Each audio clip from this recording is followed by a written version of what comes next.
Hello,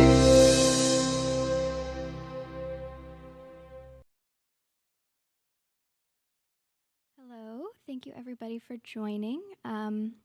We're happy to have you here today. Please welcome our speaker, Ishan Shivanand.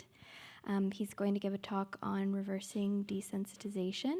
He has been a meditation teacher and life coach, giving meditation retreats for the past 10 years all around the world. And today he'll be speaking about the effects of information overload and what we can do to mitigate that. So please welcome Ishan. Thank you so much.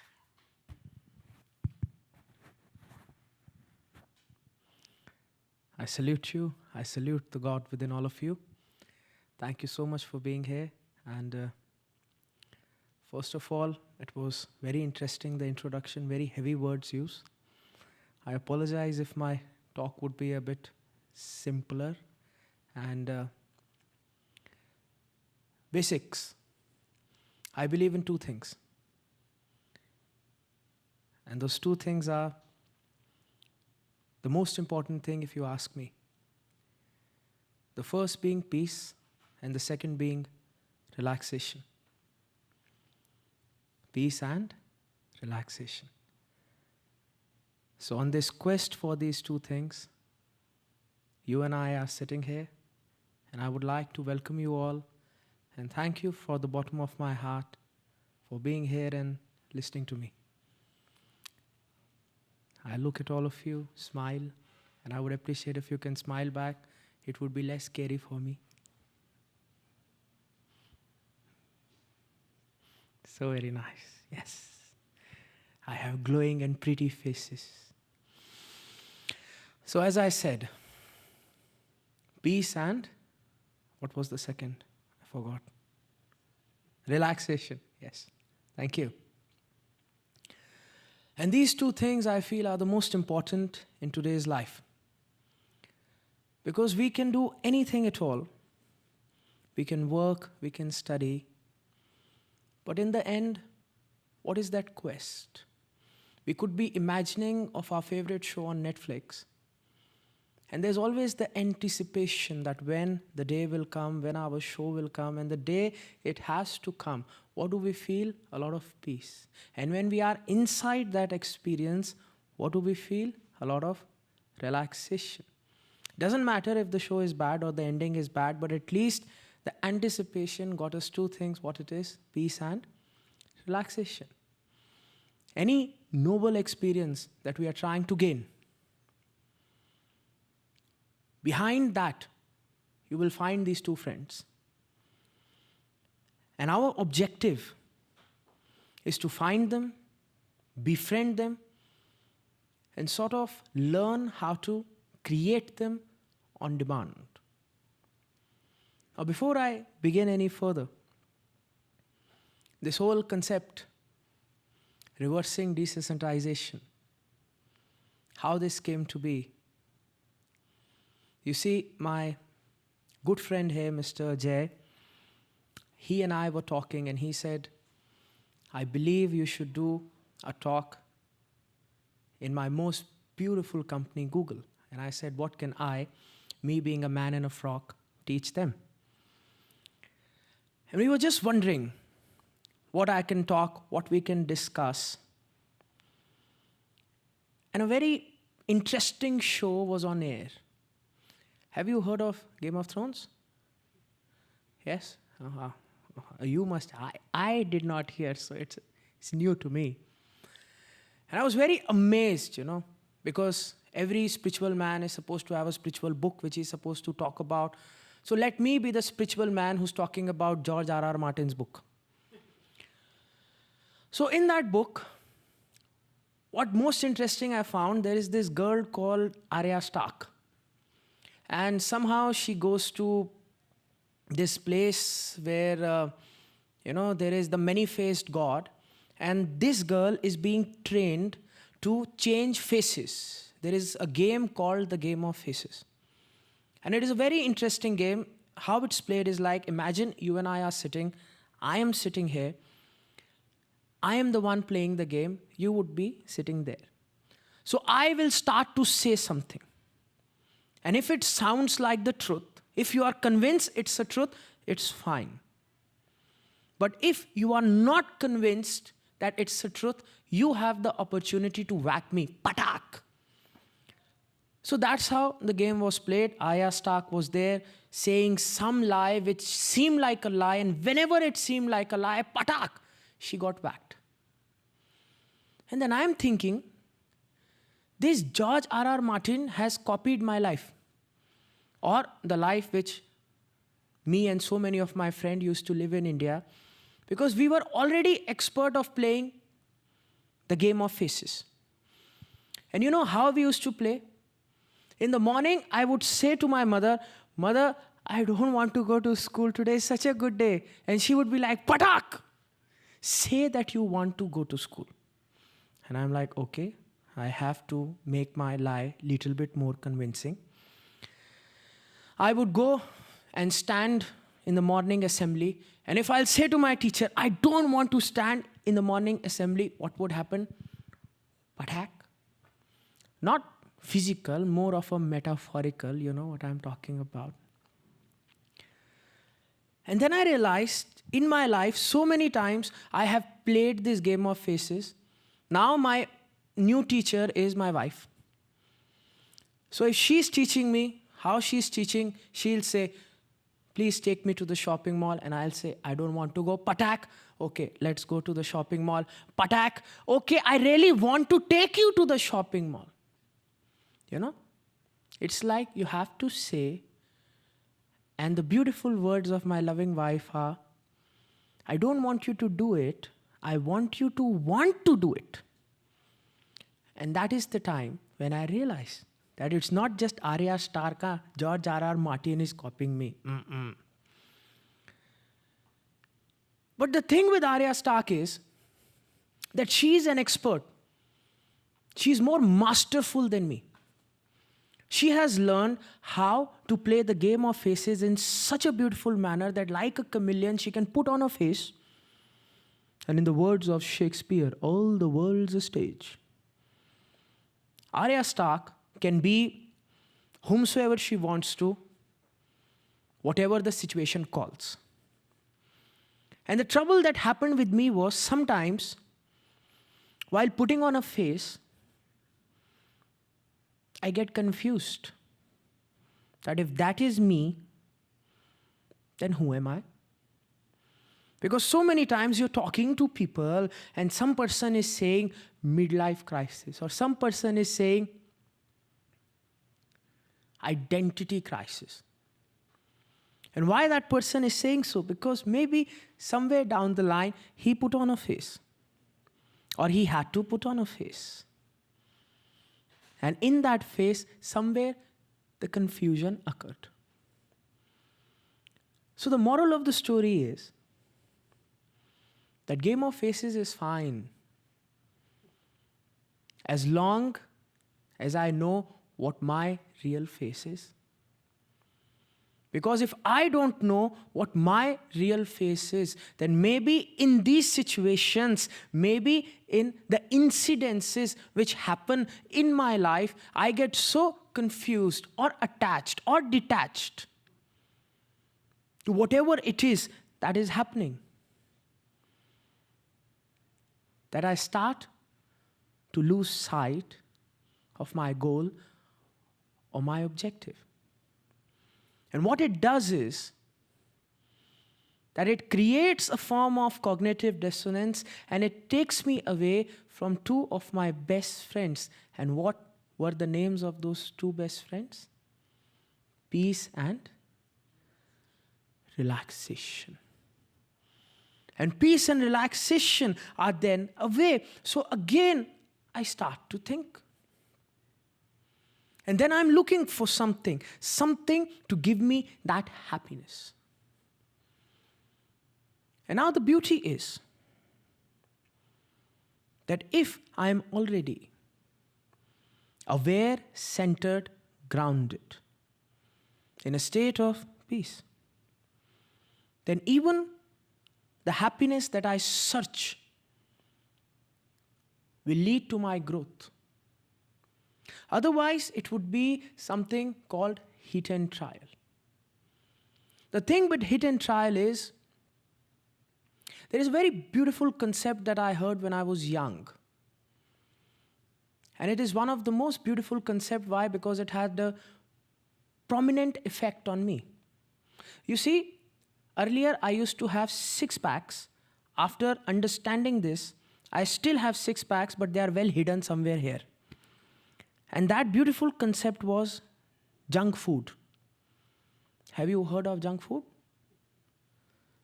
Yes, very interesting. It was a new concept when I heard of it, and very delicious at that. Junk food is dependent upon something that is called supernormal stimulus. Supernormal stimulus is biological responses that are hardwired into my nervous system, into my brain.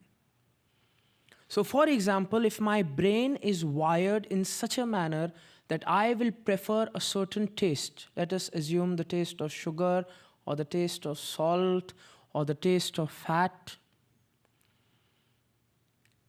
then even if I have a choice of nutritional food, my brain somehow pulls me towards these tastes. So much so that I will go towards these tastes even if it sacrifices the nutritional properties that I may gain if I have to forfeit these tastes. So you can take a dish and you can take away all the nutritional properties that may be in the dish, and if you just put in the supernormal stimulus of those things which the biology is attracted towards, then maybe after a certain point, it is the supernormal stimulus which starts to trigger. And the problem with such a trigger is it can be manipulated. And again, there can be deviation, deletion, and alteration. Deviation from what? My goal. Because if there is no peace, then there is a form of anxiety. Because I may be eating a lot of food, but if it is the junk food without the nutrition, then my body will be in a state of conflict. In the same manner, if I am running after a stimulus, and that stimulus is a junk food stimulus, then the lack of peace creates anxiety, and I will be deviated from my goal looking for something that is not bringing me satisfaction. The second is the deletion. The deletion is that in myself I have the power of creativity. In myself I have the power of balance. In myself I have poetry. It is so beautiful. The eyes of a poet. You look at any masterpiece and it comes from stone. Yes or no? And stones are everywhere. And imagine if I have the creativity, then if I will look at a stone, I am not looking at a stone, but I am looking at the masterpiece inside the stone. And if I have the capacity to look at the masterpiece inside the stone, then I may very well end up carving it out. Yes or no? And the same stone can be what? Used as a weapon to throw. The same stone can be nothing but a mundane experience, which is a part of my life. But the same stone, if I have the capacity, has the power to be converted into a beautiful masterpiece. And deletion means that me having all these stones around me, yet my eyes cannot see the beauty that I can create. And a person who starts to go towards this peace will realize that he has the power to carve out, carve out these beautiful and phenomenal masterpieces. And finally, what happens is, if I am lost and not grounded, it's a very beautiful term. It's called alteration, but I like the term zombification. Because again, when I was sitting with my friend Jay, he was showing me another beautiful thing. Actually, that wasn't beautiful. Another show, I don't know why, he likes to show me TV, educate me. The Walking Dead. And I learned something about something called a zombie. Have you heard the term zombie? For me, it was new. And it was very nice, this zombie. And the thing about this zombie is, one, it is always hungry. I don't know, maybe he needs some digestion problem or what. The second thing about the zombie is that it always goes in conformity, the horde, like a pack mentality. And the third thing about a zombie is it bites somebody and that person also becomes zombie. And this made me think that how very practical this is. Because if there is alteration from human being a human being, then again, the zombification, a negative person starts to have the power to make other person negative. Early in the morning, we are getting up, we are very happy, we are driving a car, we are peaceful, listening to a nice song. Suddenly a zombie is driving next to us. I don't know why he's in a bad mood, but in America, I've seen nobody horns that much. In India, we horn a lot. We are very happy honking at each other. But in America, nobody horns. So if somebody does horn, it is like a electrocution experience. Suddenly, there is so much of current. Zrr, you're like, why did you horn? What happened? And maybe that person was negative, but now, through that person's experience, even I am thinking, what? Why did he say like this? Why did he on? He was the one who was wrong. Maybe I should have given a piece of my mind. I continue to think and I continue to choreograph situations and incidences, like you watch a Jackie Chan movie and it is so very well choreographed and all the punches are choreographed. So many times I look at people, they have been bitten by a metaphorical zombie, and they are choreographing in their head. If somebody would have told me this, I would have told this. And how you can get to know, it's very beautiful. Sometimes when you get in a lift, look at the person's face. The person's face is normal, and inside his head he's choreographing, and there'll be small twitches in his eyebrows and his lips. And he's thinking that why did at that time I not think? And what has happened that now my brain, my body can be utilized to manifest, to create, to dream, to wish, to hope. But where is my brain going? Choreographing the zombified moments which somehow came into my life. And as I said, even zombies go in a herd. The same thing affects conformity to a human mind.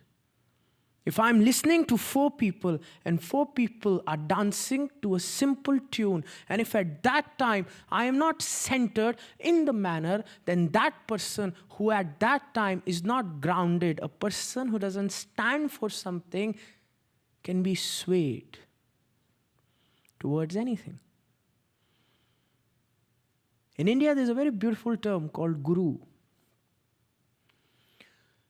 Guru means a guide, a teacher, and it doesn't need to be a human being. It can be my principles. It can be my morality. It can be my stability. But what it is supposed to be is, it is supposed to be my anchor, my rock, especially in the times when I am obviously confused. I don't know. There can be some times when I am lost. And if at that time a person, you see, he's not there, then 5 people, 6 people, 10 people, he starts to believe, he starts to accept. And he starts to create a parallel reality. And hence, to avoid this zombification, to avoid these phases, there has to be a purpose. And why I say purpose, you must understand why there is supposed to be desensitization.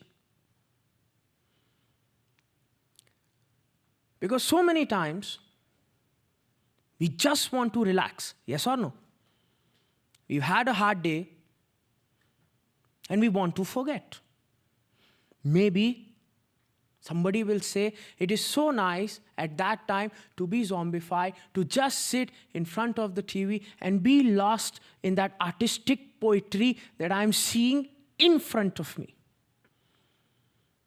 And I want you to understand the whole point, the purpose.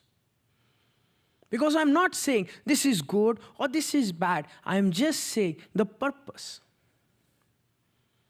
The purpose is simple. There is relaxation and there is numbing.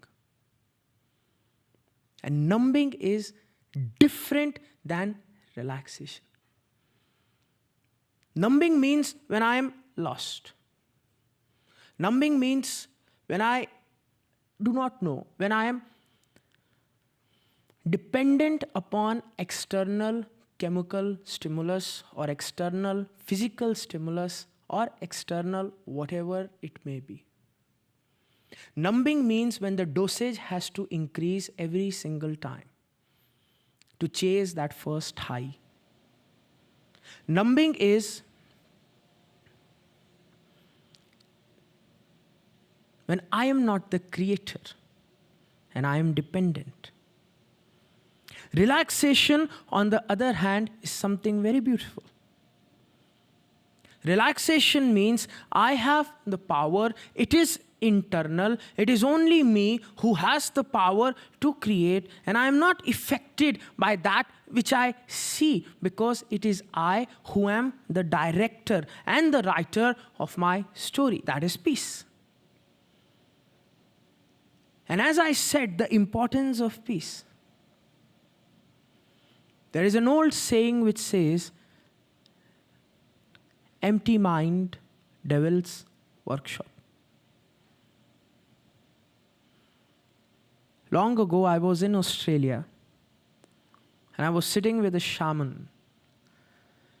He was a very old Aboriginal shaman. I don't know what is the precise term, the village elder, the wise ones, the one who have that big beard, sitting next to the fire, looking precisely what he's supposed to be. I don't know. It was very, very nice, very, very theatrical. And I'm sitting with this wise man. And he comes to me and he's even talking in those wise manner. The voice is very low. And he comes to me and he says, Ishan. I can't repeat, maybe I don't have that exact quality. But he was very, the stars and the fire. And he says, Ishan, I have to make road. And there are trees on the road. So necessity is the mother of invention. And hence, my mind invents an axe. So I cut the tree, make the road. Now, there is no need for the axe. And if my mind doesn't give purpose to the axe, then my mind will start creating purposes for the axe. So now there is no road to be made, no tree to be cut, and I am angry, and I have anger, and I have my axe. So what is the 2 plus 2? I am angry with you, I have anger, I have my axe. Let us start thinking about cutting something else. And I am looking at that man, and I am saying, why are you saying to me all these things? I am a very peaceful person. I've never even held an axe. He said, son, the same goes for everything in life. There has to be a purpose. Purpose for your mind, purpose for your body, purpose for your work, purpose for even your spirituality. Otherwise, your veganism will also become cruel. Because so many times I am a vegan and I am sitting with somebody and that person is explaining to me. And he's explaining in such a forceful manner that even I am thinking, brother, I have been vegan all my life. Why are you shouting at me? Even the spirituality has to have purpose.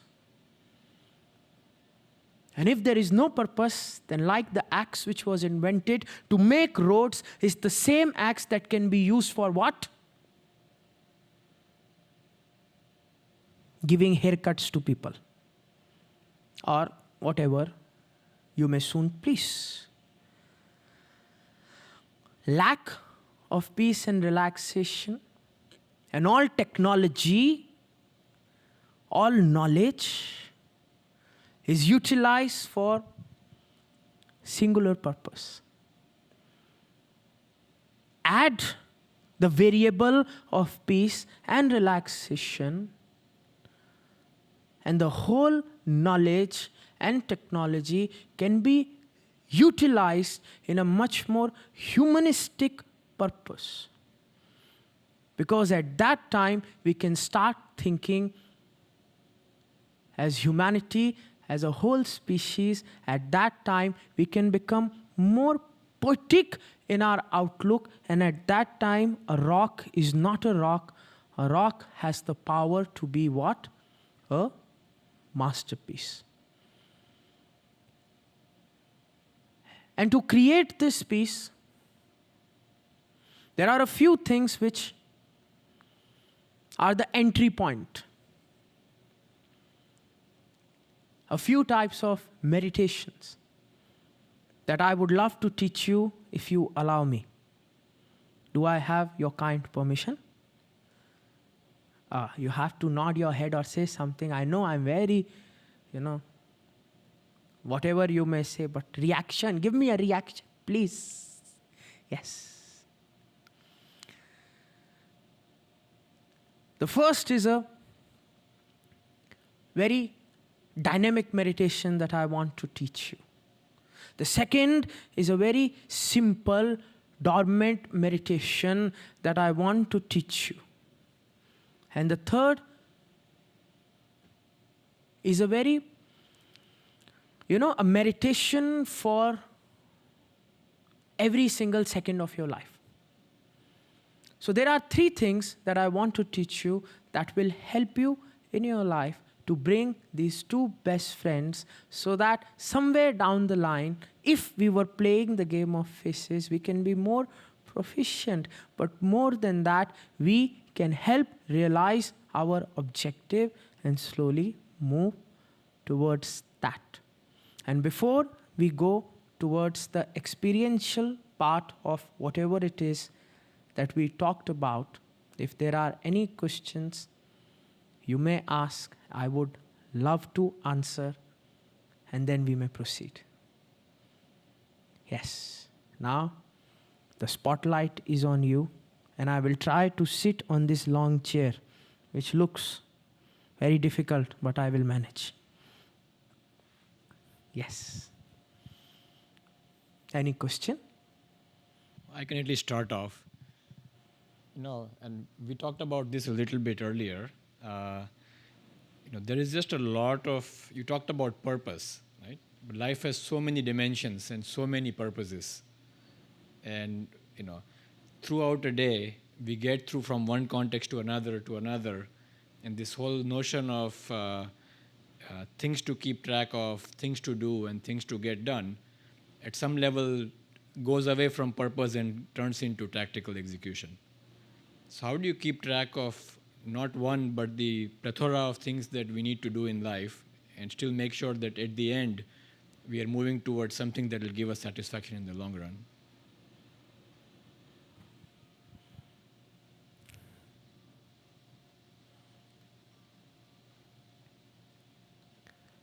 Have you heard about dolphins?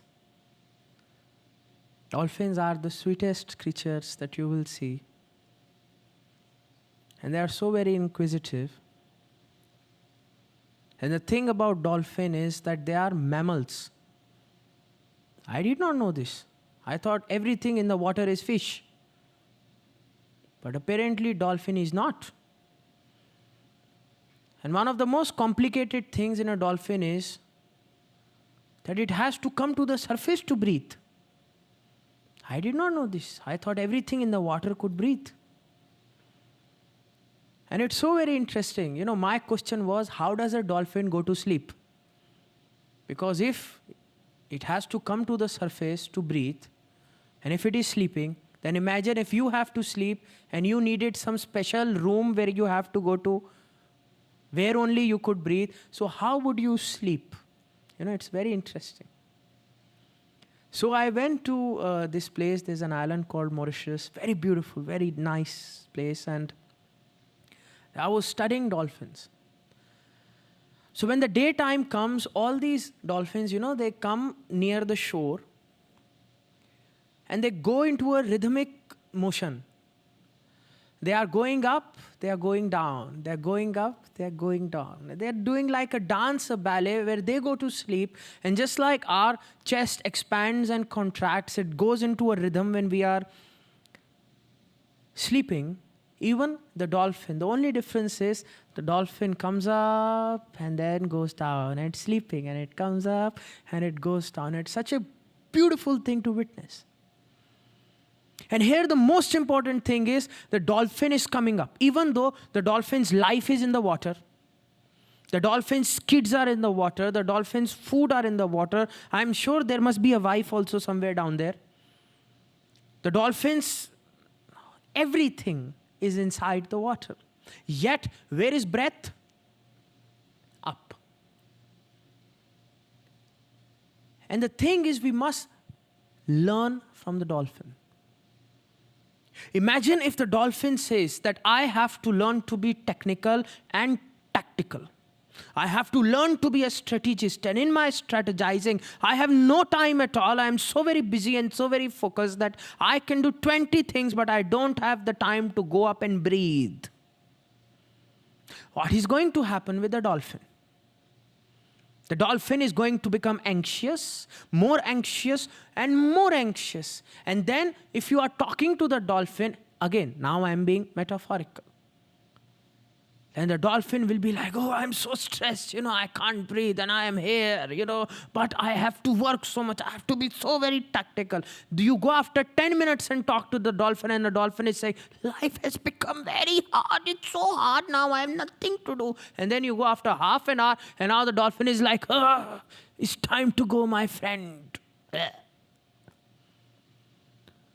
Everything is fine, everything is good, everything is beautiful as long as the dolphin goes up and breathes. Similarly, we human beings are doing so many tasks in our life. Yet, there are some tasks in our life which sort of heal us. And that task can be anything. For some people, it is meditation.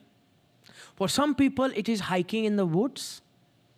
For some people, it is jumping off cliffs. Really, I've met people, for them, meditation is going, ooh-ha. For some people, it is doing charitable work.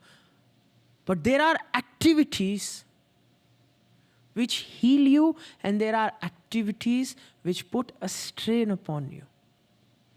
And we as human beings must learn from dolphin, and every single day we must do that one activity which heals us, which sort of connects us, which sort of purifies us, which makes us feel one with the world that is around us. This is called the realistic meditation. And realistic meditation depends upon additions. Why I say it is realistic meditation is that one is a meditation based upon subtractions. This is the most difficult type of meditation that exists. In fact, this meditation compels a person to maybe develop obsessive compulsive disorder. And a subtractive meditation is that you will not think negative. You will not think negative.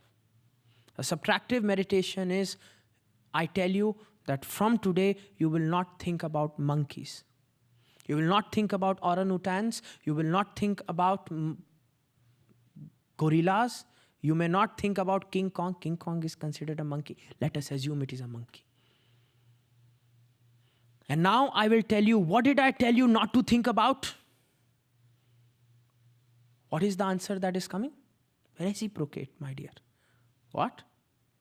Monkey. Yes or no? And I tell you again, focus. Don't think about monkey. Don't think about monkey. Stop thinking about monkey right now. What did I tell you to not think about? What? You were supposed to forget. Why is it that Dunstan checks in is coming in your head? This is subtractive. The second is the addition-based meditation. An addition-based meditation is, imagine I have a pot of ink and I need to purify this pot of ink. One is put my hand inside, try to clean that pot of ink. It will take ages and ages. The other is take water, keep putting inside the pot of ink. The ink will get diluted and slowly it will go away. So the beautiful thing here, what I am requesting from you is, you are working very hard, yes. But the best thing is if we start to add a little bit of more of such activities that I mentioned in your life. And that addition can be anything. If you feel peace while learning a new language, then every day for a few minutes, that's what it should be. If you feel very, very good working out, then make the additions of working out. If you feel very, very nice sitting in a nice place contemplating. I was in Vienna. And in Vienna, it's so very interesting. I went to this place where, all these psychologists came, all of them, Sigmund Freud, this, that, the psychological society. And there I saw, it was such a nice culture that so many people would just take a cup of their coffee and go in the garden, sit and drink their coffee and just contemplate. And I asked one of them, gentlemen, what are you doing? And they said, we are thinking. And I said, thinking what? He said, doesn't matter. Because if I think so much, maybe one or two thoughts will have little bit of meaning or whatever it is. And then I also said, looks very good. I also took a cup of coffee and I started to think. Because apparently I realized generally, usually, mostly, in fact, certainly always, we are not thinking. When are we thinking? We are always being bombarded by so much stimulus, so much information. The moment we are walking into a shopping mall, every single brand that we see is a sort of conditioning that Pavlov had done when he was demonstrating the effects of conditioning on his canine friend. Similarly, when we are walking into a shopping mall, these are all patterns, and our brain is trying to calculate these patterns, and we are so busy deciphering the patterns from the patterns of the past, trying to give an understanding, meaningful understanding of the world around us, that never do we just sit and think free thoughts, the creativity. And I learned this, that this contemplation is one of the best form of meditation, which we are going to talk about. But as I said, addition.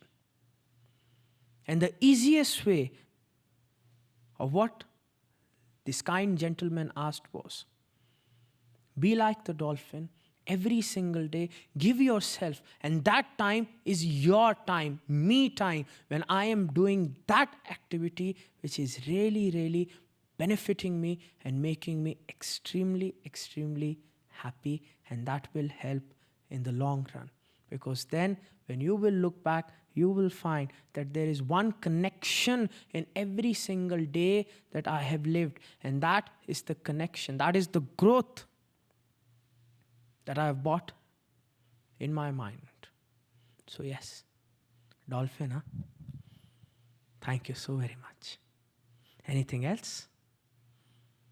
So a lot of times I see people who are, you talked about peace and relaxation, right? And there's a way of being peaceful and being relaxed that is put on, that is forced. And I see people walking through in that way when it's just a covering. Do you have any? Can you speak to that at all? Can you elaborate, please? Well, I guess in the context of meditations, Yes. that's where I see it the most. Because with certain meditations, you can very forcefully force yourself into a state of peace, in quotes. It's almost peace, because there's something underneath which is never acknowledged and never addressed. Can I speak? My friend Jay took me to a Muay Thai class.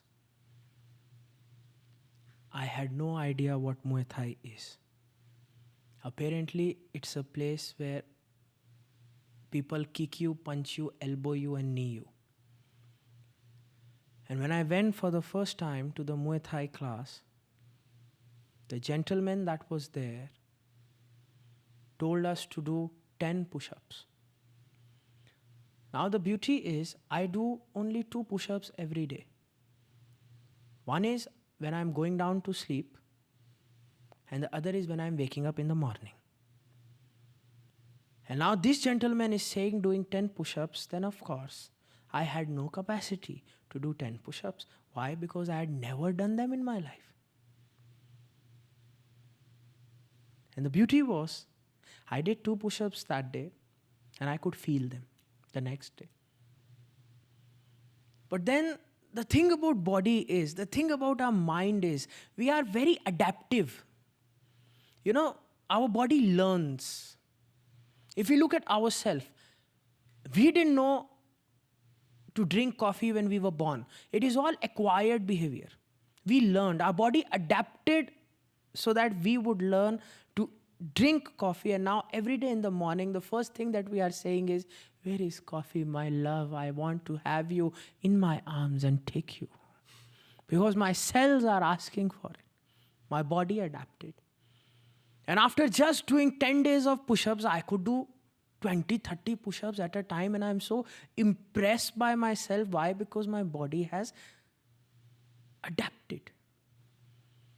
The same goes for meditation. Imagine if I look at Rick Froning, that CrossFit champion guy, and I say, you know, this is Rick Froning, and if he's doing these CrossFit workouts, then today I will also do the same CrossFit workout. I will do 100 burpees, 200 push-ups, 500 squats. One, I will not be able to do them. Second, if by God's miracle I'm even able to do quarter of it, then for the next 10 days I would be on the bed. The same happens that I look at Buddha or I look at somebody in the Himalayas and I say, this is what I want. And we can get this, of course. If our goal is to become like Gautam Buddha, then of course, if we have perseverance, then we have the capacity to get this. But underline this word 2 times, perseverance. Because perseverance and persistence will help us reach to whichever goal we are wanting to achieve. Because even when we are talking about meditation, and I'm talking about it myself, the first time when I also started to meditate, I would have had a hard day, and trust me, I kid you not, I fell asleep. And it was very good meditation. Because I'm falling asleep and I'm coming out and people are saying, oh, you were meditating for 1 hour. I'm saying, yes. Sometimes when I'm meditating, my knees start to itch. And then I itch my knee. And imagine if at that time I say to myself, no, I will meditate. I will not itch my knee. What is going to happen? Will I meditate on myself or will I meditate upon the itch? The thing is, perseverance and persistence makes you grow. Your body adapts. Even for meditation, quietness, peace, and relaxation, the body adapts. Just like our body adapts to tea, our body adapts to peace.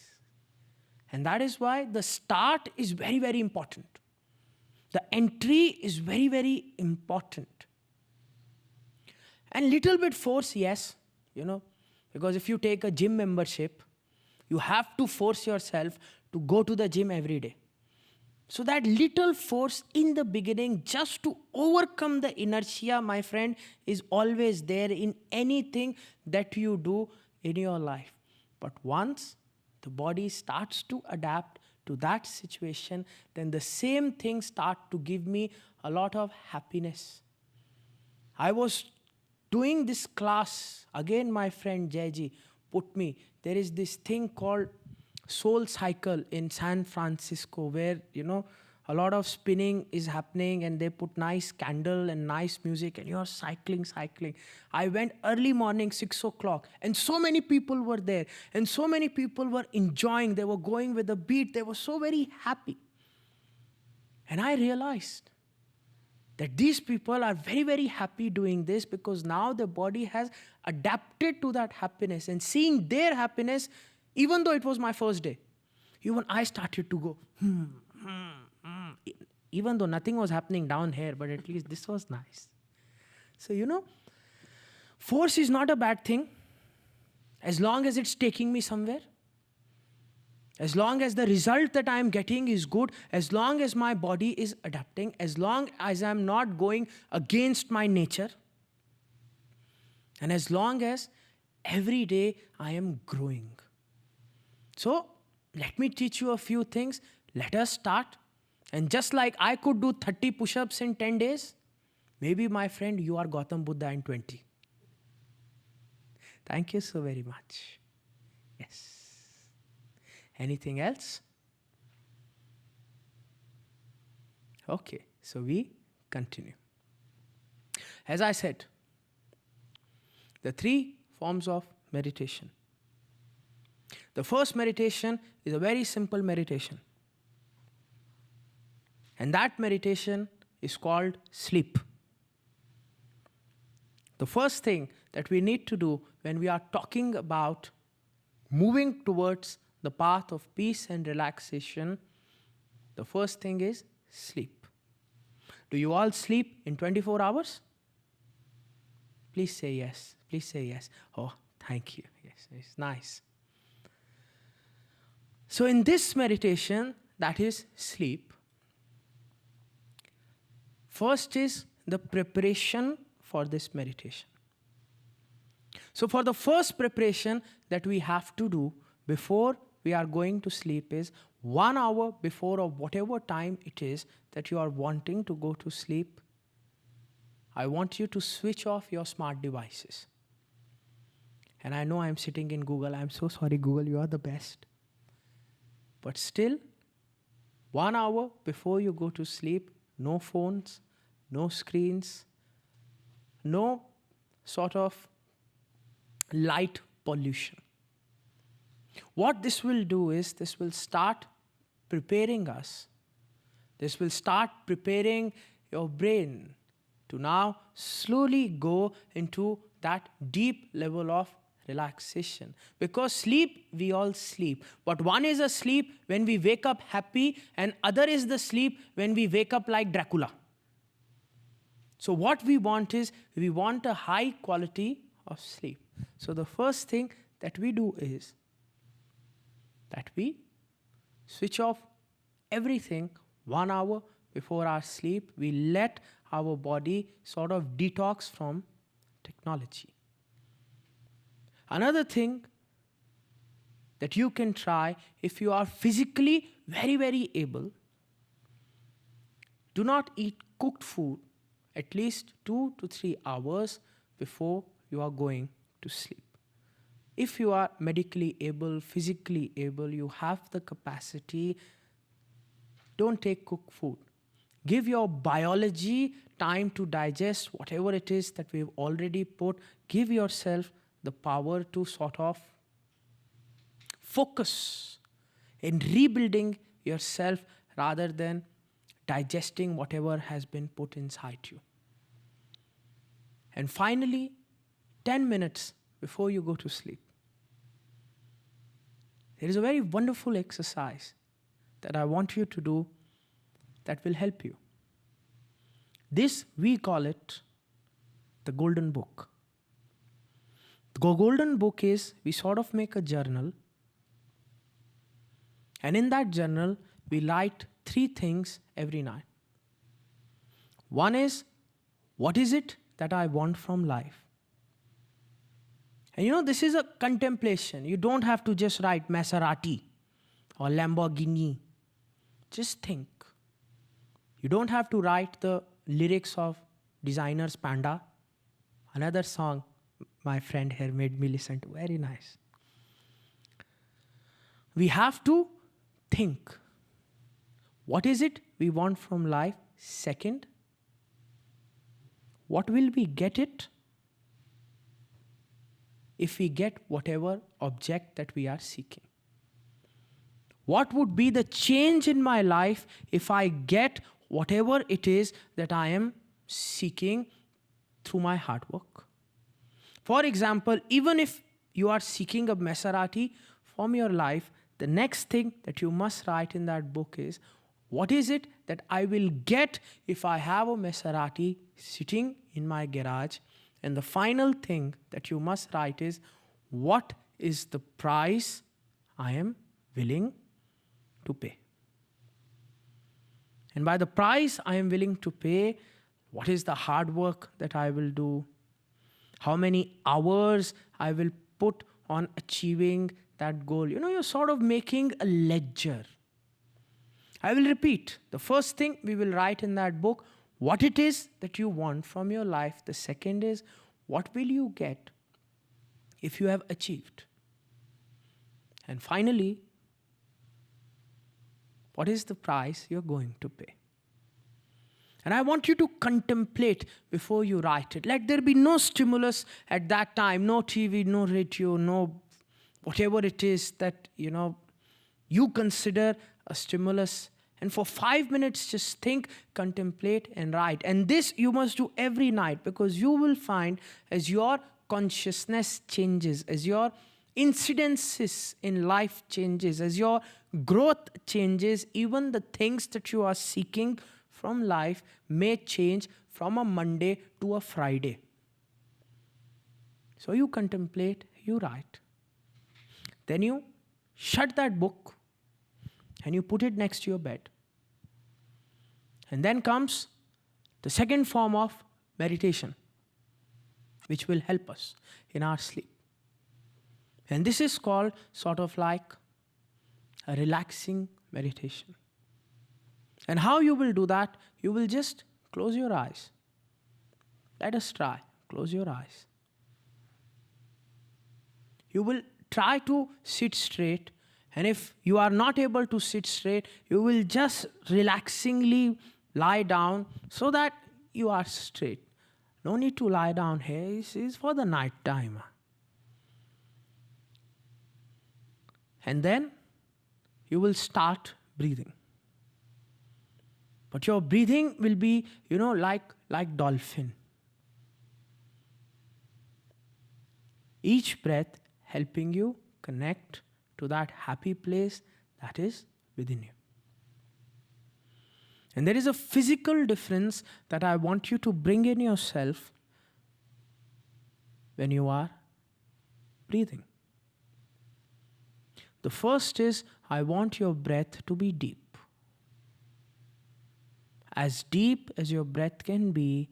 The second is, I want your breath to be continuous.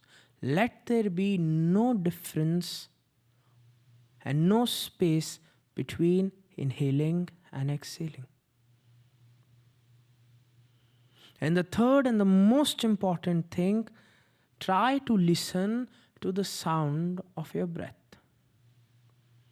Deep breath, continuous breath, and just little bit loud breath. Try. Inhale.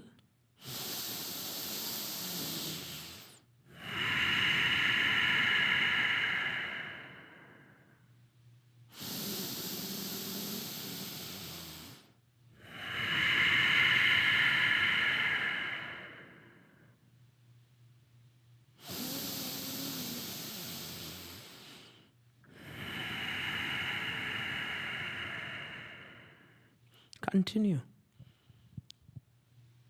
And as I said, just these three things are most important. Deep breath, continuous breath, and just listen to the sound of your breath. Try to close your eyes and just breathe.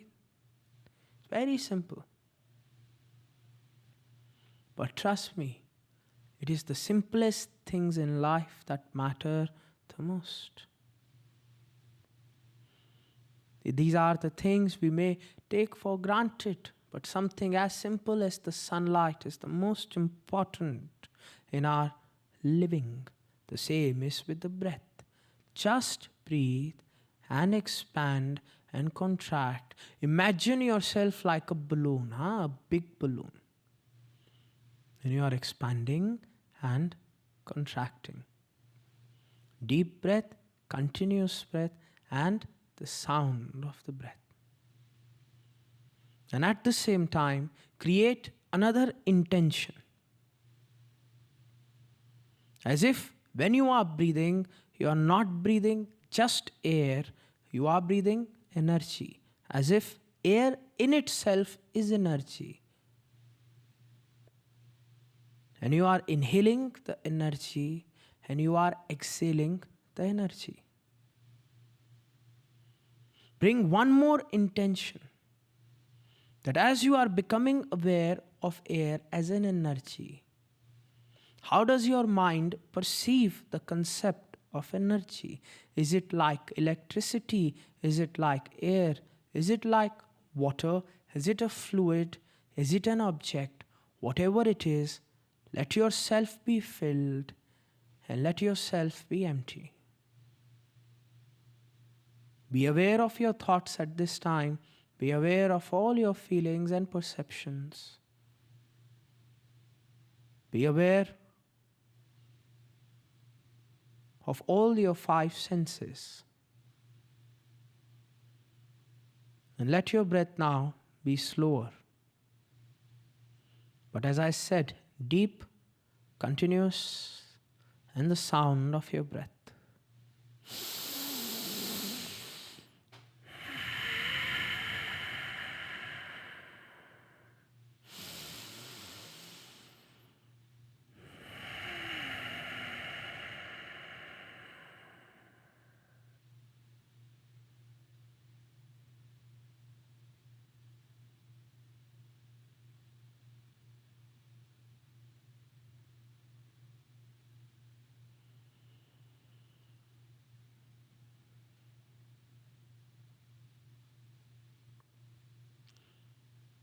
Relax. Slowly. Open your eyes. And once again, look at me.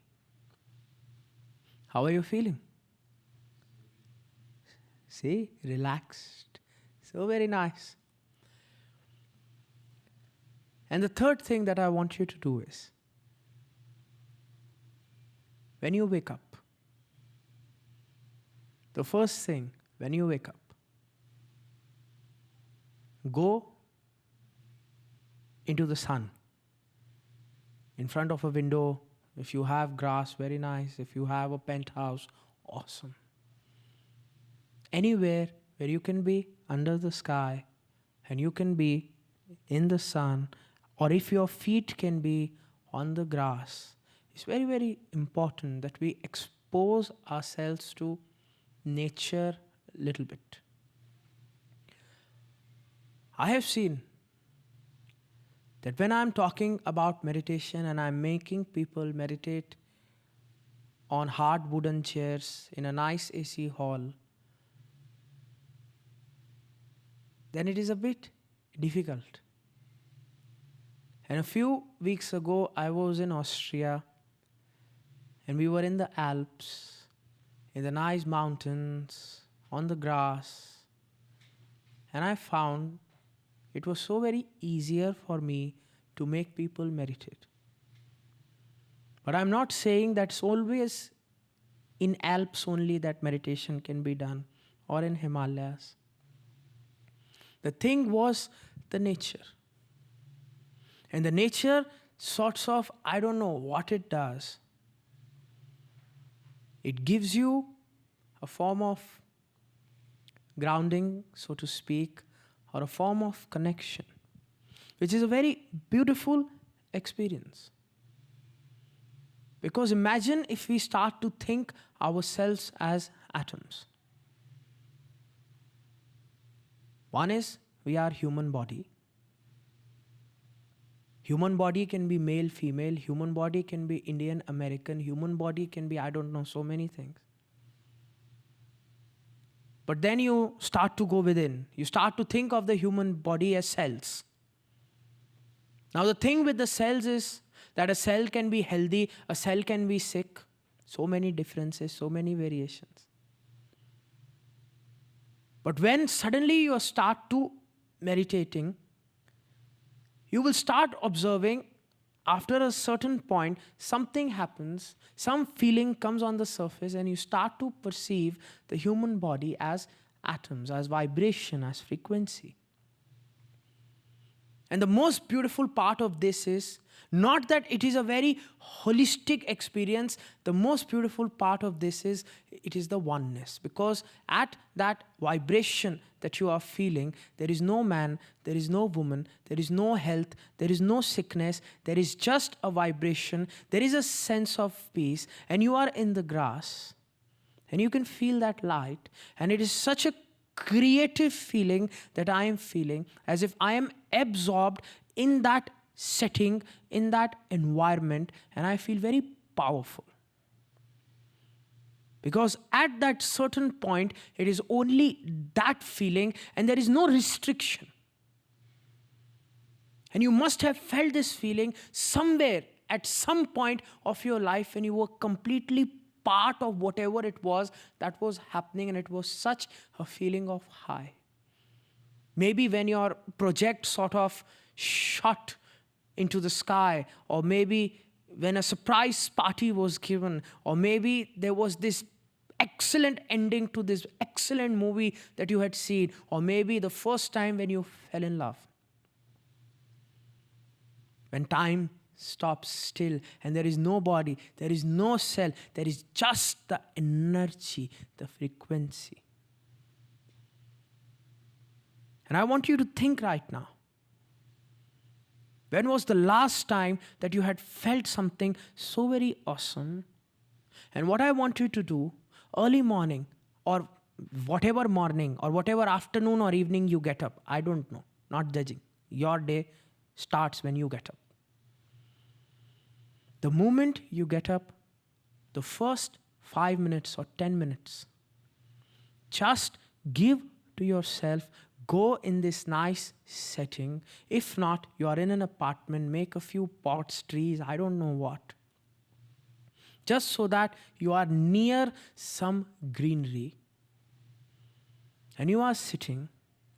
And once again, what you are going to do is, you are going to close your eyes. Just like you are going to do right now. And you're going to sit straight. Now you will sit straight. Both your hands will be on your knees. And your eyes will be closed. Very important.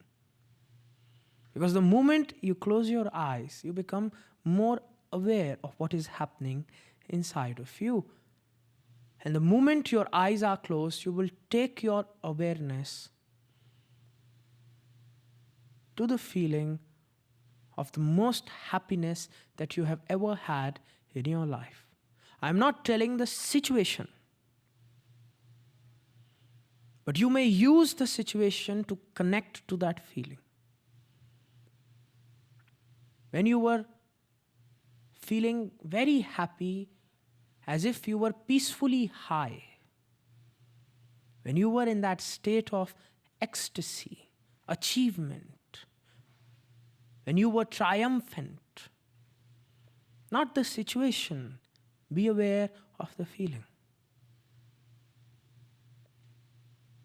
And when you are in that feeling,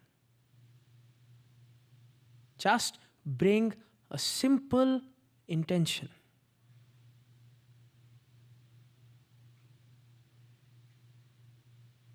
I am good.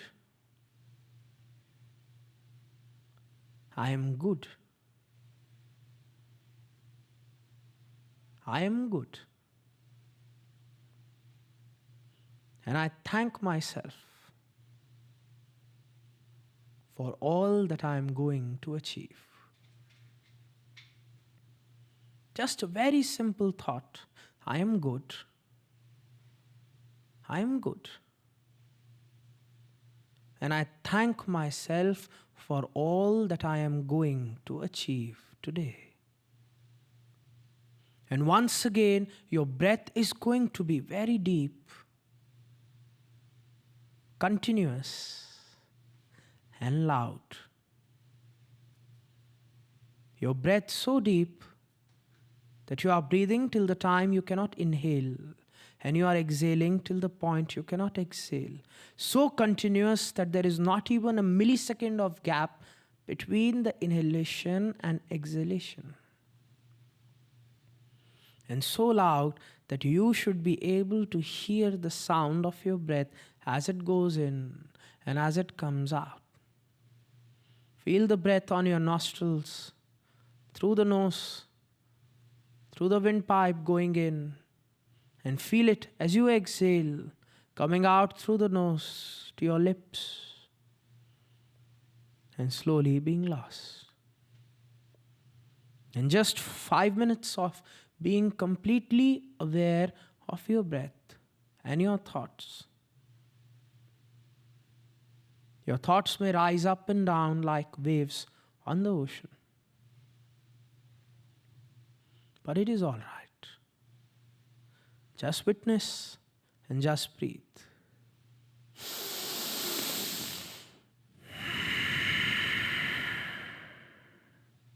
Now increase the intensity of your breath a little bit more.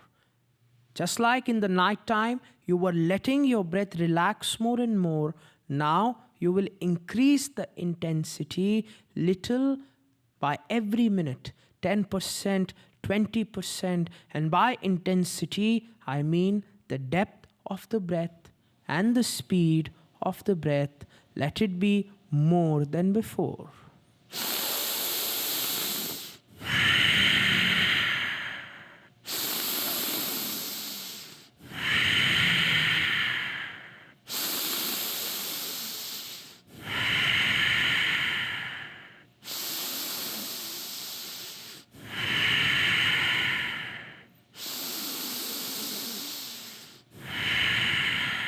Continue.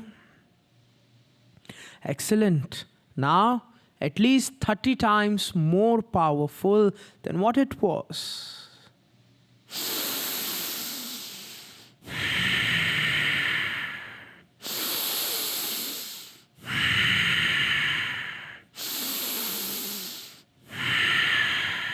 The speed to whatever it is that is comfortable.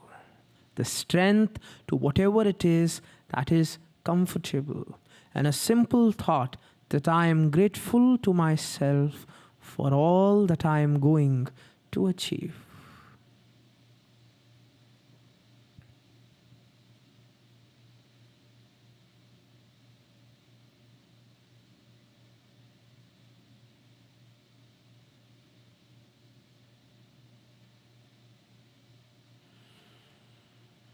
Excellent. Relax. Open your eyes. Smile. Try smiling. It's Smiling is nice. Yes. How are you feeling? Say, I'm feeling very good. Saying that I'm feeling good is half the battle won. How are you feeling? Please say it. Let me hear you.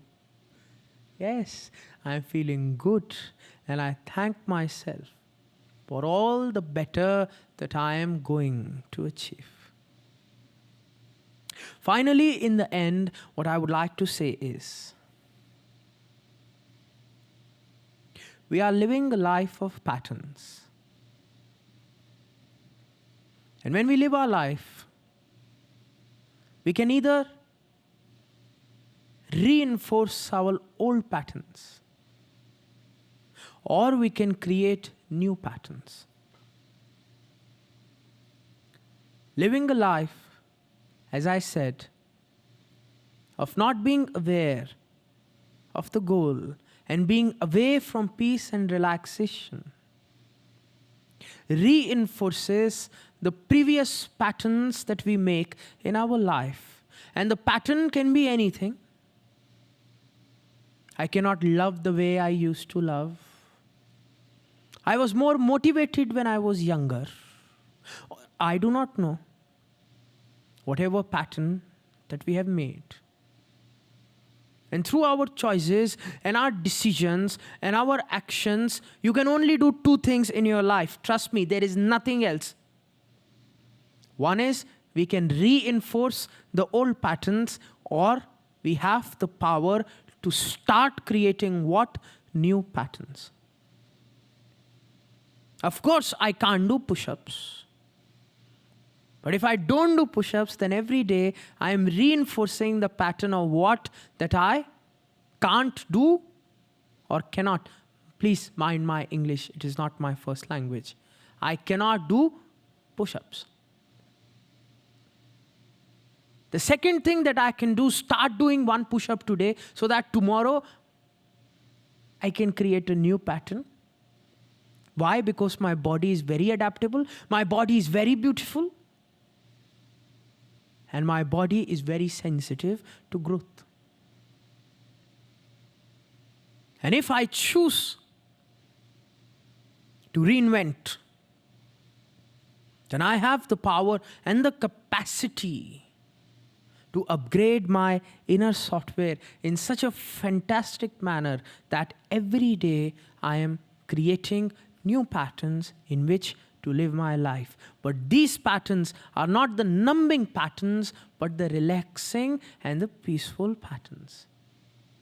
And the beginning is, the start is the three things that I said. The first thing, 1 hour before you go to sleep, no electronics. Let's start. Let's see what happens. 15 minutes before you go to sleep, take out your golden book per se and write, what is it I want? Why do I want it? What will I get if I get it? And what is the price I'm going to pay? 5 minutes before I go to sleep, I just relax and I just contemplate and I just connect with my breath. And my breath, the three most important things, deep, continuous, and little bit, so that your breath is acting like white noise for yourself. And finally, when you get up, take out the time to go out and at least 5-10 minutes. Again, this breath, awareness of this breath, awareness of the thought and the contemplation, and at the same time, I am good and I thank myself for all that I am going to achieve. Why? Because you see, our bodies are so very simple. And final experiment on how simple our body is. My friend Jay took me to a place, I don't know where they give you 2 cookies, vegan cookie, and they put very nice ice cream in between the cookie. It is the most fantastic alliance I've ever seen since the sun and the moon. I never had thought, have you ever eaten cookie in ice cream? Yes or no? All of you? No? If you haven't, what have you done with your life? So what I want you to do is imagine that cookie and ice cream of your most favorite cookie that you have ever eaten and the most favorite ice cream that you have ever imagined, and put it in front of you. And maybe the cookies are hot and gooey, fresh out of the oven, and the ice cream is cold, and both of them are sort of together, and you put them in your mouth. And when you put them in your mouth, you are biting into the cookie, and the cookie is mixing with the ice cream, and it slowly starts to swirl and merge into one. And then you inhale and take it inside, and then forget about then. What I want to ask you, how many people's mouths start to water when I explain the cookie and the ice cream? Was there a little bit of salivation in your mouth? Yes or no? If yes, you are human. If not, I don't know which planet you are from. But imagine this is how simple and beautiful our mind is. There is no cookie and ice cream, at least not here, not right now. I am not that kind of a monk who will do like this and cookie and ice cream.